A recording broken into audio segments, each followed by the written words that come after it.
my garden rebels, I want to wish you very first, happy New Year's.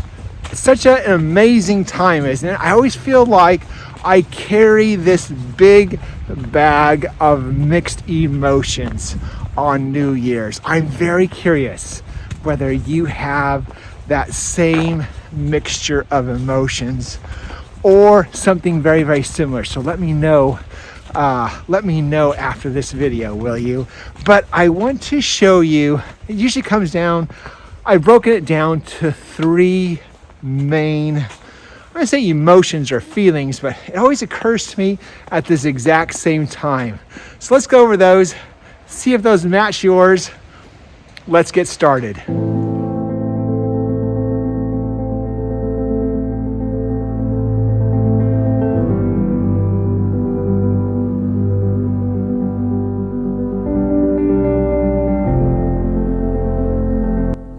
First off, it's always looking back. I know news media, TV shows, all of that looks back on the previous year.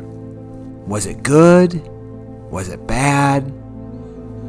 I always wonder, could I have done something better? Was it something I wasn't thinking of? And I have to say, it always makes me feel or think of all the shortcomings, things that I wish we could have done better.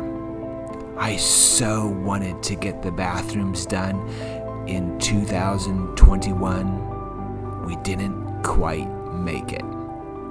Some of the ideas I had, I thought were so good and grand, just didn't come through.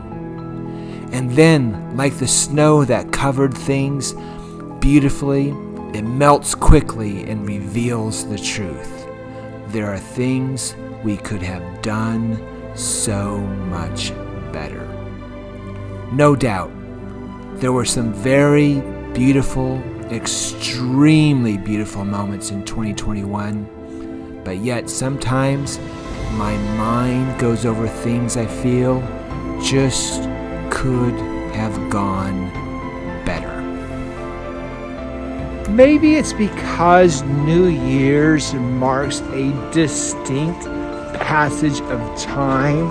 I have to go back into the garden because it reminds me of our weeping sequoia.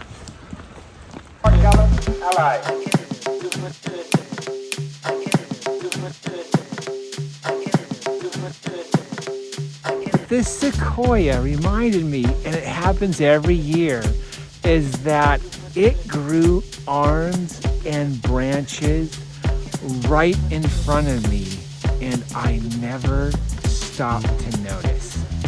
And while the new year brings in sometimes doubts and some, oh, I wish I could have done better feelings, it also brings me back to this tree, which gives me a sense of hope. Perhaps a sense of, hey, we're all doing the best we can in the best way possible. And we're changing for the better in small ways that are oftentimes hard to notice. Which brings me to the second main emotion that I generally feel on New Year's, and that is a huge sense of gratefulness. I am so grateful for all of the new people that I get to meet here at the Garden Corner. All the people I get to meet online, far away. So grateful for the order that comes across the United States for a piece of the Garden Corner.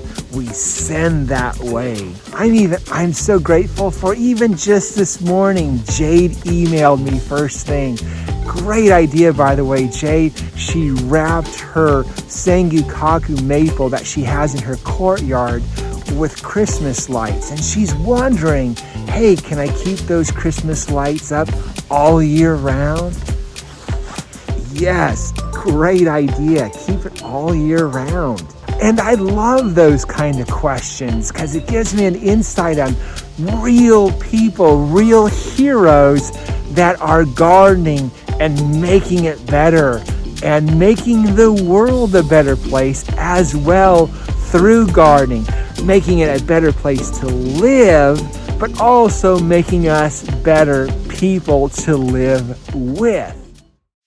And finally, the last emotion I feel on New Year's Eve, it's looking forward. I know, looking forward really isn't an emotion. So New Year's always feels like I am on this, I don't want to say cliff, but looking down, and I'm hiking or on a bicycle, or maybe it's just carrying a parachute, depends on the year of course, that I'm just about to dive into the new year to see what happens.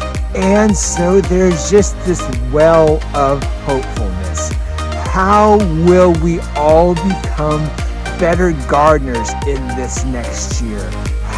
What will we be doing ever so slightly different to make that huge difference in the garden?